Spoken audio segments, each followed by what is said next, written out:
Hi everyone, Mike Moo here. I received this dash cam for review. This is the new Vantrue N2S Dashcam, meant to be mounted in your car, whether or not you're a personal driver or commercial driver. This one might be the one for you because it's got some really cool, unique features. So check it out.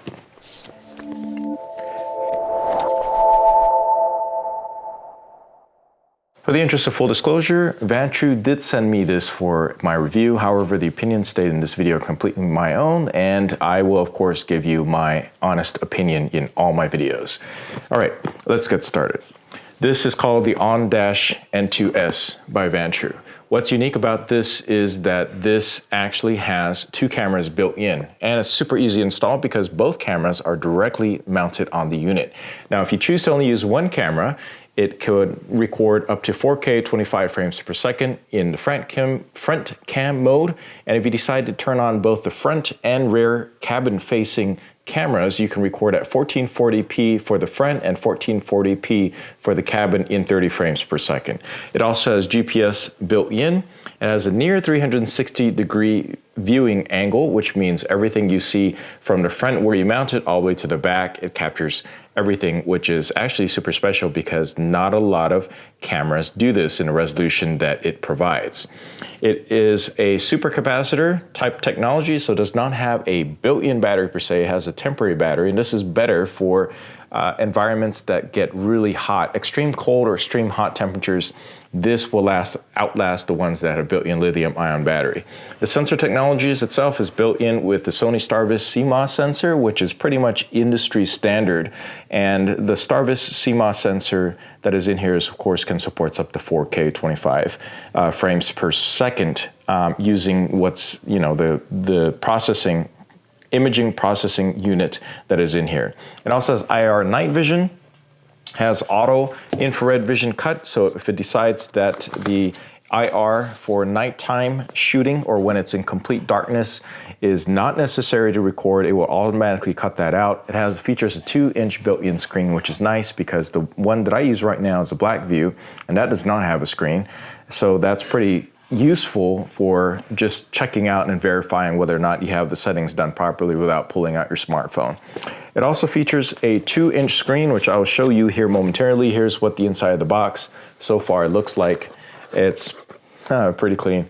3 distinct sections here, including the windshield section and other mounts here, USB cable along with the DC adapter that you plug into what we used to call cigarette lighter power adapters, and then of course we got the camera over here on the right hand side.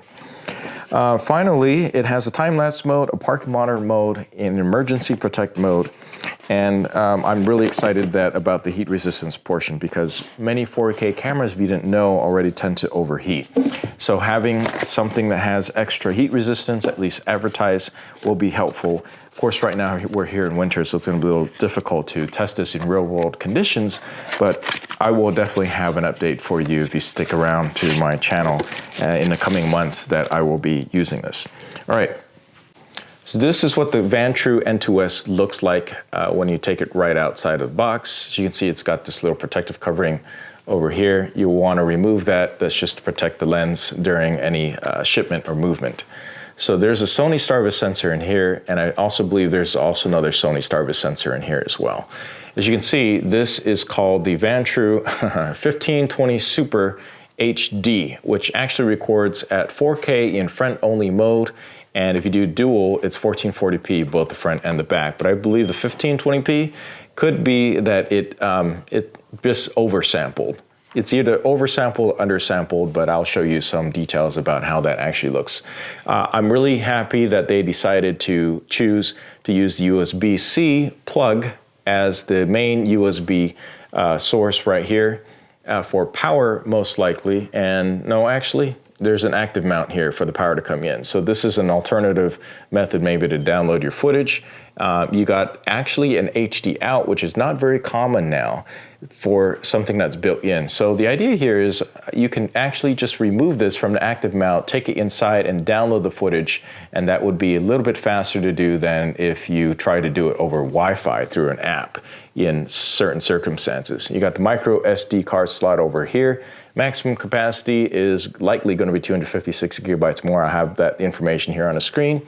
And finally, there's a little reset button. Every once in a while, you install new firmware or something doesn't quite go right, it's good to have an easy to access reset button that you can just go ahead and push in with a SIM card ejection tool or a paperclip, for instance. Up top, we got 4 different buttons here, and each one is labeled fairly well, and it looks pretty straightforward. You got an on-off button and probably M mode button.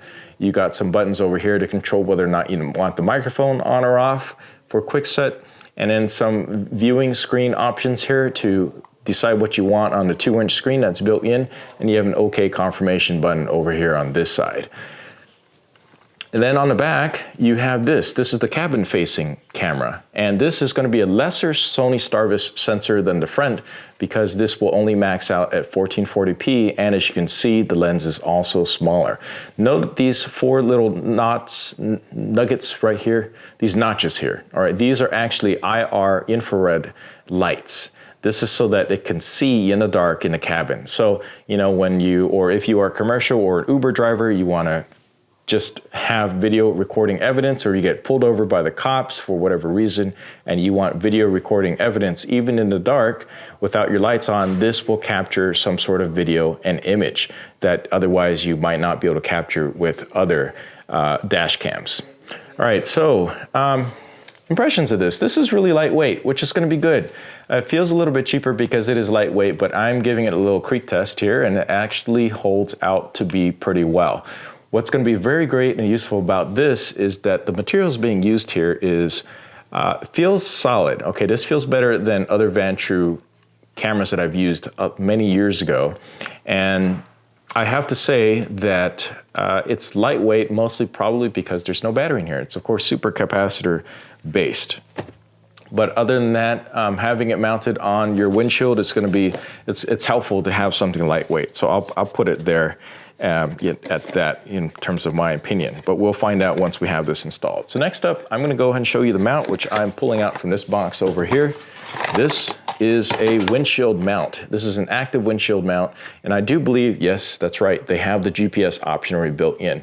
For certain lesser cameras, they actually have and sell you a GPS module separately, which adds a little bit to the bulk of all the crap that you show and have to attach to your windshield. This is integrated into the mount itself. And this is, of course, an active mount, which is great because all you have to do is take this, and this is my first time doing it, and just sticking it right over here correctly. Let's see which direction it goes in here. And these little 4 pins right here will line up directly with the unit. So as you see this, look real closely right here. This will be mounted on the windshield, and then this will just snap in like so, just like that. All right. Now, which direction you're going to send it in will, of course, depend. So it'll most likely be like this. This is the windshield, and this is the unit that you just slide in there. And once you have it slid in, it's a little bit more difficult because it's not really attached to anything right now. You hear a little bit of a clicking sound, and then this is the release tab right over here. You'll see that right there. Now this has the GPS module built in. It has the USB-C input that transfers the power directly to the unit. It's one nice clean unit when you do it that way. Then you only have one cable sticking out versus potentially multiple cables sticking out when you get a different type of dash cam that has multiple cameras. All right, so I like the idea of the active mount. Here's the thing. We'll have to see how long the suction mount lasts. This seems to be pretty well made, pretty sturdy, definitely better than the generic ones that you have. But if you're looking to replace this in the future, time will tell how long this will last because this is integrated with the GPS mount over here. So that could potentially be a negative in really, really hot and difficult to function environments. All right, last box. We have inside this last box all the cables that you need. Looks like in here we have a USB-C to USB-A power adapter, USB cable / power adapter. This will allow you to go ahead and connect this to your computer or any other USB port. You're gonna use this pretty much in the house or on your laptop to connect the Vantrue N2S to download the footage, maybe use their software to review it, or maybe to do any firmware updates. I don't know, we'll find out about that. Usually when you gotta do firmware updates, you can actually do it yourself if you have USB-C card reader and mount that onto your computer and download the firmware update on that. We'll see, we'll have to do that for this trial. And then finally we have the Vantrue Dual Charger. All right, so I see here that we have, this is why it's a dual charger. Look at this. That's pretty cool. This is pretty slim profile sticking out, right? Looks nice and clean. It actually has a light here to let you know when it's on. And this, of course, plugs into the cigarette lighter socket output, but it also has a secondary USB-A output, which is very useful because if you are only gonna plug in one thing in your car, unlike multiple items like I do, you'll want to be able to plug in your dash cam and then something else like your phone. So this slips out of the way, and you can just plug in something over there. I do believe this is gonna put out 10 watts, basically pretty standard stuff for your smartphone, but I'll verify that and put that information on the screen shortly. All right, so USB-C output, and that is pretty much it in terms of the 3 individual boxes that I shared with you before. We'll take a quick look at the user manual that is in here. So over here, we have a user guide, which is right here. It is the On-Dash N2S User Guide User Manual. Let's see what language it has. A QR code at the front. It looks pretty well written. I see at least German, English, and Japanese on here. Is that Japanese? Yep, and Japanese on here. Let you know what's included in the box and everything else in there for the setup. All right, so I'll get more into details in an upcoming video about this and the setup. Here it has a little bit of a promotional deal. If you share your best video footage, get a chance to win a free GPS receiver mount, which you do not actually need because you already have one that's built in. Thank you for choosing Vantrue, and also their social media information is right over here on this QR code. And then nice, they have a quick start guide for you to go ahead and get started right away to see what it is that you can go ahead and do right away without having to open up this manual, which is quite a bit thicker. Now, most of the time, these things are pretty much plug and play. I'll take a quick look at the quick start manual real quick right now. So yeah, there are definitely gonna be some things you're gonna wanna set up, and I'll record that in an upcoming section here. Particularly that you should, of course, use a high-speed class 10 or higher. They recommend a Vantrue micro SD card. Basically, I'll have some links down below to some micro SD cards you can use, and it will max out at 256 gigabytes, which is nice because when you're recording 4K, you want to be able to record maybe at least a full day's worth before it overwrites whatever's there.